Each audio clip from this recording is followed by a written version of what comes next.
맨유와 아스날의 경기가 팽팽한 1대1 무승부로 끝이 났는데, 이 경기가 이제 아무래도 아모린 감독이 맨유 홈이지만 아스날과의 실력 차를 인정하고 수비적인 컨셉을 들고 나왔어요. 근데 놀라운 건 오늘 경기 볼 점유율은 아스날이 정말 많이 가져갔습니다. 7대3에 가까워요. 그런데 골 기대값은 맨유가 1.65, 아스날이 1.61입니다. 근소하게나마 맨유가 높은 골 기대값을 만들었는데, 이런 걸 생각을 해보면 확실히 맨유가 선수비 후역습 전략을 참 잘 짜왔어요. 그리고 그 포인트 중에 하나는 아모린 감독이 오늘은 본인의 축구를 약간 포기하고 일단은 마즈라위, 달로 내립니다. 박스 안에 5명의 선수, 그리고 앞쪽에 있는 가르나초, 에릭센도 내려와요. 5-4-1의 형태였어요. 5-4-1의 형태를 만들고 이제 아스날이 올라오기를 기다린 거죠. 근데 여기서 포인트는 어디냐? 가르나초의 오른쪽 측면 기용입니다. 가르나초가 뭐 왼쪽도 뛸 수 있고 오른쪽도 뛸 수 있지만 기본적으로 가르나초가 왼쪽 측면에서 접고 들어가는 이런 형태를 많이 만들잖아요. 근데 오늘 경기는 가르나초를 오른쪽 측면에 배치를 했어요. 이거는 어떤 의미였냐? 역습을 할 때 경기장을 가르나초가 오른발을 쓰니까 오른쪽 공간을 넓게 쓰고 싶어 했던 거죠.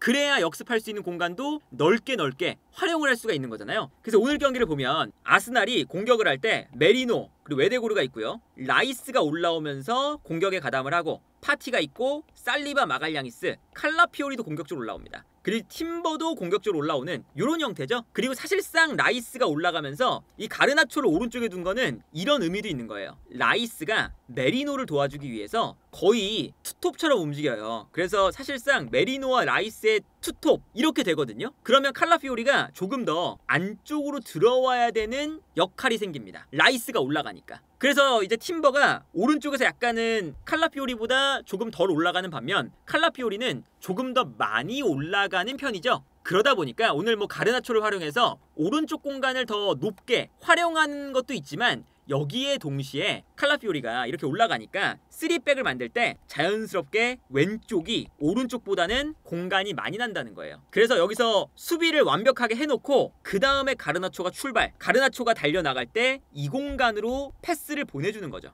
그리고 패스를 보내줄 때도 오늘 구조를 어떻게 짰냐면 에릭센을 왼쪽에 놨어요. 이 뜻은 에릭센이 반대로 패스, 브루노 페르난데스가 패스, 지르크지가 패스, 반대편을 바라보면서 패스를 잘 찔러주는 선수들이 반대편에 서 있는 거죠. 그래서 오늘 경기는 딱 끊어내자마자 가르나초를 향한 달리기, 요게 포인트였거든요. 그리고 이게 오늘 경기 확실하게 먹히는 장면들이 나왔습니다. 이 장면 보시면 맨유가 명확하죠. 5명의 수비 라인을 만들고 있고요. 최종 수비 라인, 미드필더 4명, 그리고 최전방 공격수 1명, 5-4-1의 형태를 만들면서 수비를 해요. 그리고 가르나초가 오른쪽에 있죠. 이 오른쪽에 있을 때 위치를 보면요, 칼라피오리가 많이 올라와 있는 걸 볼 수가 있어요. 이 장면에서도 라이스가 가운데로 많이 들어가 있죠. 그러니까 이 라이스의 위치가 메리노를 도와서 가운데의 투톱에 가깝게 위치하기 때문에 칼라피오리는 아무래도 가운데로 많이 들어올 수밖에 없어요. 그래서 볼을 수비를 하다가 끊어내는 순간, 맨유가 끊어내는 순간 가르나초가 공간으로 뛰기 시작합니다.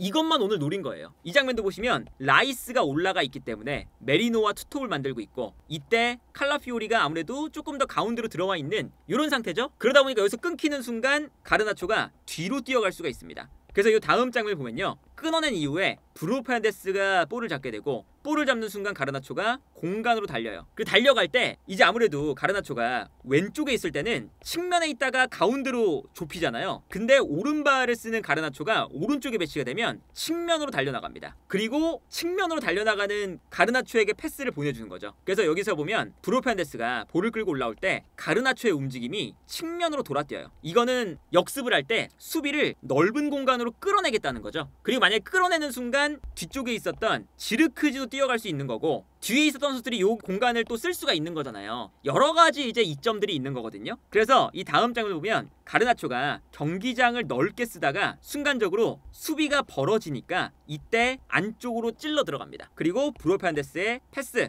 이 가르나초가 가진 스피드를 활용을 한 거고, 여기서 뒷공간을 완벽하게 무너뜨리면서 가르나초의 침투, 그 다음에 슈팅. 물론 이 슈팅이 좋은 슈팅이 되진 않았지만 이 장면도 보면요, 가르나초가 경기장을 넓게 쓰니까 순간적으로 수비가 끌려 나왔어요. 그래서 곳곳에 공간이 나 있죠. 만약에 한 발 더 빨리 지르크지가 뛰었다면, 다른 선수가 이 공간으로 뛰어들어가고 있었다면 역습이 또 아주 예술적으로 이루어질 뻔했어요. 이런 장면 보면 확실히 오늘 아모린 감독이 가르나초를 오른쪽에 둔 이유가 일단은 있었다. 그래서 오늘 경기 보면 그 득점이 나올 때 그 프리킥도 이런 장면 보세요. 오나나가 볼을 가지고 있다가 그냥 일단 뻥 찹니다. 근데 이 뻥 찰 때 오른쪽으로 차줘요. 그리고 오른쪽으로 차줬을 때 기본적으로 앞쪽에서 싸웁니다. 마즈라유가 이번에는 올라가서 칼라피오리랑 싸우고 있거든요. 그리고 가르나초가 뒤에 있다가 세컨볼을 향해 달려들어요. 그리고 여기서 싸우면서 떨어지는 순간 가르나초가 빨리 달려오는 거죠. 이 가르나초의 이 오른쪽 기용, 세컨볼 싸움, 이게 또 빛을 발하는 순간이죠. 그리고 여기서 세컨볼이 나왔을 때 가르나초가 트로사르가 볼을 먼저 터치했는데 이 터치가 약간 튀니까 빨리 달려들면서 이 볼을 가져옵니다. 그 다음에 여기서 가르나초가 볼을 끌고 들어가니까 여기서 어쩔 수 없이 트로사르가 반칙을 하고 말았죠. 트로사르의 실수 때문에 물론 나온 장면이긴 하지만 기본적으로는 맨유가 준비하고 있었던 전략이라는 게 중요하죠. 오른쪽에 가르나초를 두고, 사실 에릭센은 느리니까 왼쪽은 포기해요. 왼쪽 공격은 포기고 오른쪽 공격만 생각한다. 이것은 경기장을 넓게 쓸 수 있고 오른발을 쓰니까. 그리고 여기에 더해서 오른쪽에는 칼라피오리가, 라이스가 올라가면 칼라피오리도 다시 올라가기 때문에 공간이 더 생기는 쪽, 이쪽을 노린 거거든요. 그래서 나온 프리킥이고, 여기서 브루노 페르난데스가 예술적인 프리킥을 차죠. 물론 여기서 몇 가지 이슈가 있습니다. 첫 번째는 벽의 거리가 좀 멀었어요. 앤서니 테일러 심판이 아마 끝나고 나서 비판을 많이 받을 텐데 11.2야드, 그러니까 약 10m에서 11m 정도를 띄어놨습니다. 근데 규정은 9.15m죠. 10야드. 그러니까 이게 벽이 더 멀리 떨어져 있었어요. 아무래도 브루노 페르난데스가 슈팅을 하기에 더 좋은 환경을 일단 만들어 놨고요, 테일러 주심이. 그 다음에 두 번째는 라야의 움직임. 라야가 너무 오른쪽에 붙어 있었어요. 이게 아무래도 벽이 앞에 있으니까 브루노 페르난데스가 차기 전에 볼의 위치를 보려고 한 것 같거든요. 그 다음에 브루노 페르난데스가 찰 때는 가운데로 들어왔어요. 그래도 근데 들어왔는데도 다소 많이 치우쳐져 있는 느낌이 있죠. 그리고 이제 여기서 이제 좀 멀리 떨어져 있다 보니까 브루노 페르난데스가 잘 감겨 넘겼거든요. 그리고 이게 뚝 떨어지는 패턴이었어요. 그러다 보니까 라야가 약간 좀 멀리 떨어져 있어서 몸을 날렸는데 결국에는 요 볼을 못 따라갔죠. 물론 이제 이 슈팅이 아주 강도가 셌고 뚝 떨어지는 슈팅이었고 아주 좋은 프리킥이긴 했지만 라야가 조금은 오른쪽에 좀 치우쳐져 있었던 게 아쉬웠던 장면이기도 했다. 그리고 여기서 어쨌든 만들어낸 이후에 계속해서 사실은 아스날이 밀어붙인 건 사실이에요. 아스날이 공격을 할 때 밀집 수비를 상대하는 개념, 사실은 아스날의 장점과 단점이 두 가지가 있거든요. 단점은 상대 수비가 밀집해 있을 때 요 밀집된 공간을 무너뜨릴 만한, 박스 안에서 싸워줄 만한 요 싸움을 잘 가져가지 못한다. 9번 공격수가 없어서. 그리고 요 9번 공격수가 없으니까 아무리 크로스를 올려도 여기서 너무나 쉽게 맨유의 수비수들이 걷어낸다, 이거죠. 다만 스위칭 플레이가 가능하다. 예를 들면 트로사르가 가운데로 들어오면 칼라피오리가 측면으로 나가고, 메리노가 내려오면 라이스가 침투하고, 은하네리가 가운데로 들어올 때 수비가 끌려 나오면 웨데고르가 측면으로 돌아뛰고, 뭐 이런 식으로 공간에 대한 이런 움직임, 계속된 이제 스위칭 플레이, 수비를 혼란스럽게 만드는 거, 이런 것들은 또 아스날이 잘해요. 그래서 답답한 면도 있었지만 결국에는 이런 수비를 흔들어 놓는 플레이에 의해서 아스날이 득점을 했었죠. 이런 걸 보면 이제 맨유가 정말 말 그대로 한 골 넣은 다음에 전원 수비를 하잖아요. 모든 선수가 다 들어가 있어요. 심지어 지르크지도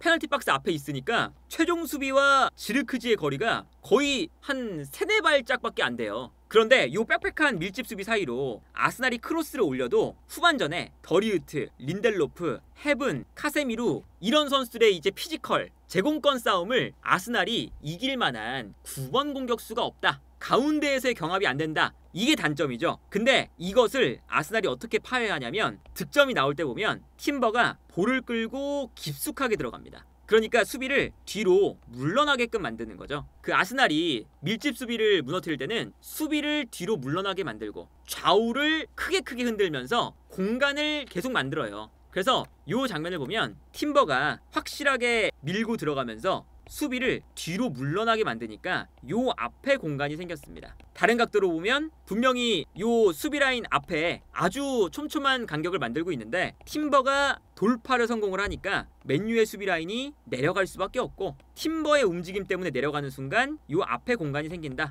그래서 팀버가 패스, 여기서 라이스의 환상적인 중거리 슈팅, 요게 나왔던 거죠. 물론 이것도 라이스가 정말 이 수많은 수비수들을 뚫고 절묘하게 넣었던 슈팅이긴 해요. 그래서 이제 이건 뭐 라이스가 기본적으로는 아주 슈팅을 잘 찬 건데 여기에 더해서 수비를 무너뜨릴 때 상대 수비를 내려놓고 완전히 밀집 수비를 내려놓고 앞 공간을 사용하거나 아니면 끌어올린 다음에 뒷 공간을 쓰거나 좌우 측면을 계속 흔들어 주거나 이런 플레이들을 아스날이 참 잘하는 클럽이다 라는 것을 또 동시에 보여주기도 했습니다. 그런데 확실히 오늘 경기는 맨유가 잘했어요. 호일룬 대신 지르크지를 선택한 것도 매우 좋았습니다. 이제 아모린 감독의 이 전략은 기본적으로 지르크지가 강점이 명확한 선수죠. 이 선수가 앞쪽에서 스피드가 느려요. 대신에 볼을 소유하고 기점이 돼주는 플레이를 굉장히 잘하죠. 피지컬도 어쨌든 좋으니까. 그래서 오늘 경기를 보면 볼을 끊었을 때 지르크지가 앞에 있습니다. 앞에 있고 기점이 돼주는 플레이를 하는 거예요. 뻥 차주고 지르크지가 여기서 싸운 다음에 싸워서 견뎌냅니다. 견뎌내면 뛰어들어가는 가르나초.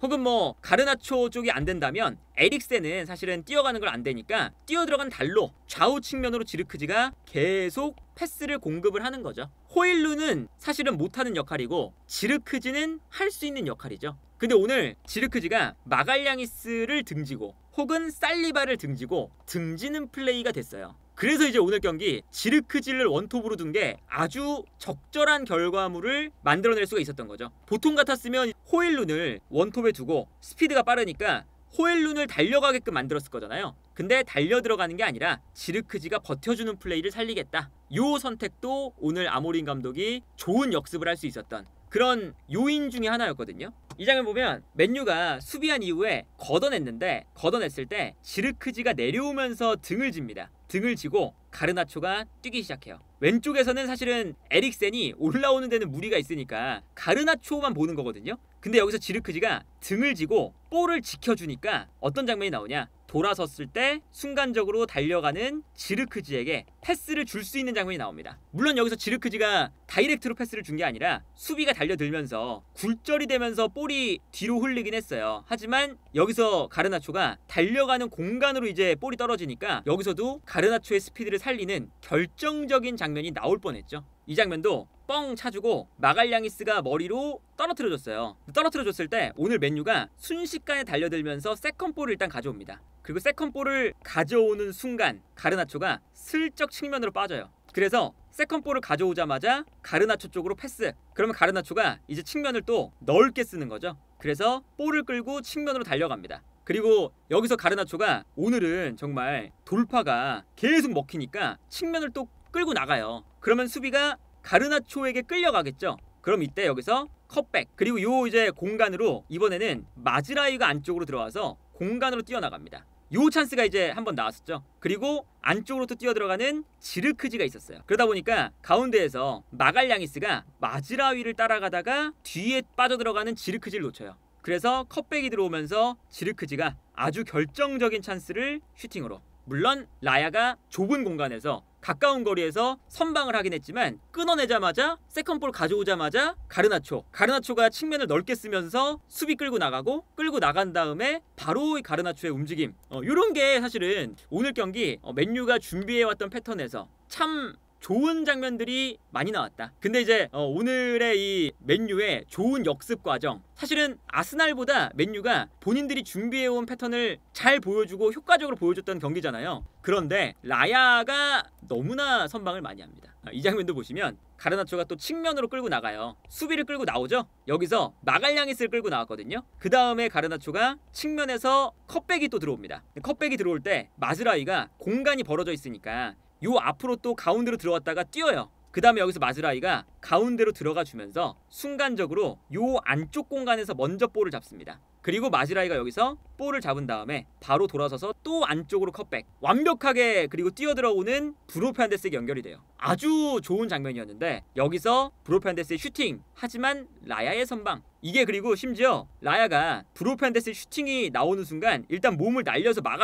막았는데 볼이 튀어서 뒤로 빠졌죠. 그런데 여기서 라야가 한 번 막은 다음에 넘어져 있다가 볼이 떨어지는 순간 다시 빨리 일어납니다. 그리고 이 공간을 향해서 콜리어도 뛰어가고 아스날의 수비수들도 막 뛰어갔어요. 근데 라야가 다시 일어나서 빨리 이 들어가는 볼을 달려나가서 들어가기 직전에 걷어내는 요 선방. 이 장면도 보시면 지르크지가 앞에 있습니다. 여기서 지르크지한테 줘요. 그럼 지르크지가 여기서 볼을 받은 다음에 돌아섭니다. 기점이 되는 거죠. 그래서 지르크지가 돌아선 다음에 달려가는 달로가 있고요. 달로에게 패스를 찔러줍니다. 요거를 위해서 지르크지를 오늘 원톱으로 세운 거예요. 그 다음에 이 찔러주는 패스가 들어가니까 반대편에 있는 가르나초가 아니라 이번에는 달로에게 패스가 들어가면서 왼쪽이 무너집니다. 그리고 무너지니까 수비가 끌려갈 수밖에 없잖아요. 두 선수가 다. 그래서 달로가 여기서 이제 볼을 잡고 전진을 하니까 수비수들이 모두 한쪽으로 쏠리는데 이때 안 보이는 공간에서 뛰어드는 마즈라위. 그리고 여기서도 이번에는 가르나초가 오른쪽에 있다가 일부러 가운데로 뛰면서 수비를 요길로 몰아넣었어요. 그래서 여기서 이제 반대편으로 방향 전환이 됐을 때 마즈라이가 혼자서 뛰어들어오고 있고요. 가르나초가 가운데로 뛰어들어가면서 수비수를 가운데에 쏠리게끔 만들고 있었죠.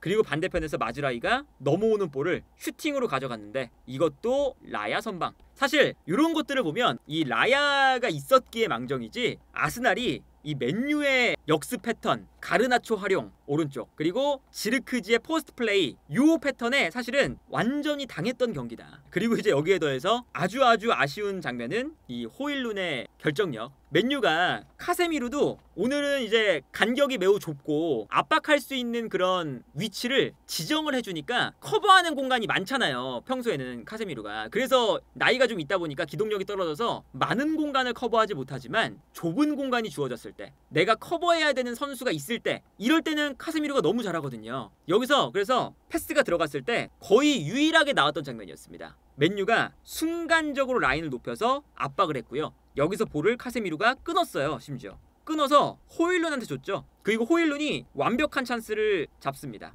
근데 여기서 1대1 찬스에서 머뭇머뭇거리고 심지어 끊어낸 다음에 카세미루가 뛰어들어가는데 패스를 주는 것도 아니고 슈팅을 하는 것도 아니고 머뭇거리다가 뒤에서 달려들어오는 라이스가 슬라이딩 태클로 호일룬의 슈팅을 막아버려요. 슈팅도 못해보고 요 이제 그 호일룬의 또 최악의 결정력 요런 것들이 오늘 맨유가 경기를 너무나 잘하고도 무승부를 했던 이유. 그리고 이제 아스날이 사실은 오늘 경기는 맨유의 전략에 완벽하게 좀 당했던 날이었는데 이제 뭐 라야의 선방, 호일룬의 아쉬운 그런 득점력 이런 것들 때문에 그래도 아스날이 무승부를 거둘 수 있었던 그런 경기였다. 다만 오늘 경기는 맨유가 못 이겼다 하더라도 자신감을 좀 얻을 수 있는 경기였고요. 반대로 아스날은 우승 경쟁이 거의 끝났어요. 오늘 승점을 못 쌓으면서 리버풀은 승리를 했는데 아스날은 또 승점을 못 쌓았어요. 최근에 패배, 무승부 3경기 연속으로 승점을 못 쌓았거든요. 벌써 잃어버린 승점만 해도 3점, 2점, 2점이니까 벌써 7점을 까먹은 거예요. 최근 3경기에서.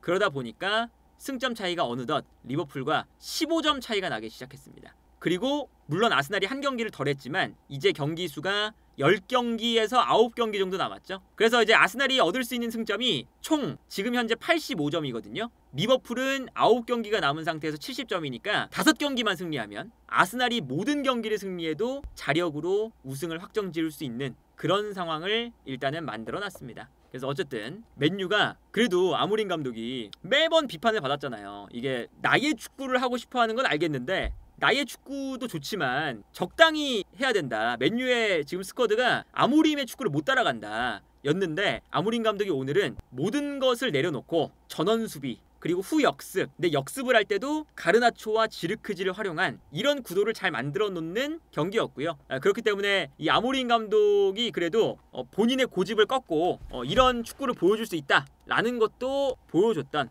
그래도 희망을 이어나갈 수 있었던 그런 경기가 맨유 입장에서는 되지 않았나 싶습니다.